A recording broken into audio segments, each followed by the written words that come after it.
Les deux équipes qui pénètrent sur la pelouse et on le disait, un enjeu majeur. Vers Jean-Pierre. Le débordement côté gauche, il a un petit peu d'espace.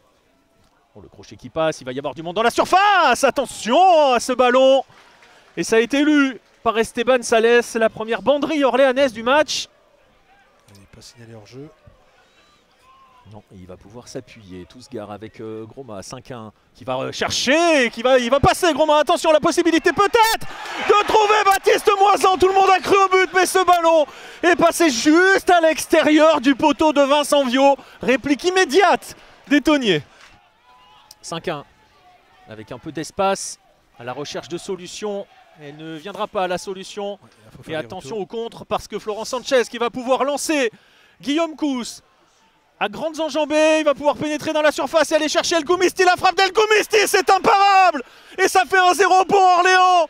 Le contre décolle des hommes d'Hervé de la Maggiore. En 2 passes, Fahd El Koumisti, 5e but en 5 matchs, 10e de la saison. Et Orléans est devant, qui à l'origine n'était pas venu pour lui, forcément. Oh, attention à ce ballon. Et la possibilité peut-être avec Florent Sanchez, le centre en retrait. Ce ballon qui va fuir au second poteau et le sauvetage sur la ligne. Exceptionnel sauvetage sur la ligne. Ah, il va falloir trouver une dernière solution. Peut-être cet appel dans le dos de la défense, oui. De la part de Stanislas Kielt. Va-t-il parvenir à servir en retrait Soukouna? Le ballon encore dans les pieds de Kielt. Ça a été lu, parfaitement sorti par Morgan Jean-Pierre. Et on va en rester là sur cette première période et sur ce score de 1-0. Soukouna a un petit peu d'espace côté gauche avec la montée de Groma. L'appel dans son dos d'Almikar Silva, va-t-il s'en servir? Trouver Stanislas Kielt qui élimine la frappe croisée et la bonne intervention de Vincent Viau.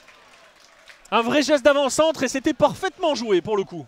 Ouais, c'était bien joué, un Groma qui avait trouvé la bonne passe dans le 16 mètres et là, Kielt qui nous fait un super contrôle orienté qui arrive tout de suite à se mettre en position de frappe.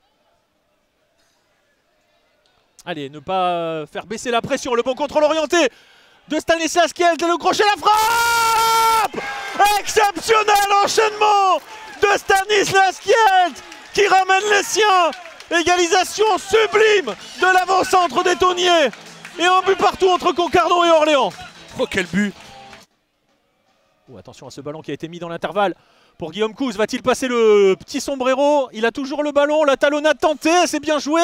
Attention à ses contres favorables, le centre en retrait vers Fahd El Koumisti qui va se retourner et qui va donner à nouveau l'avantage à Orléans. On le disait, ne pas laisser la moindre opportunité à Fahd El Koumisti, sinon vous le payez cash. Ça fait 2-1. Bougeons avec Silla. La montée de Cartillier. Et là le ballon est enfermé le long de la ligne et on va en rester là dans cette rencontre. Et la belle opération du soir, elle est pour l'US Orléans qui vient chercher la victoire ici à Concarneau sur un doublé d'un ancien de la maison, Fahd El Koumisti, et Orléans qui peut enfin mettre fin à sa série noire et se relancer dans ce championnat.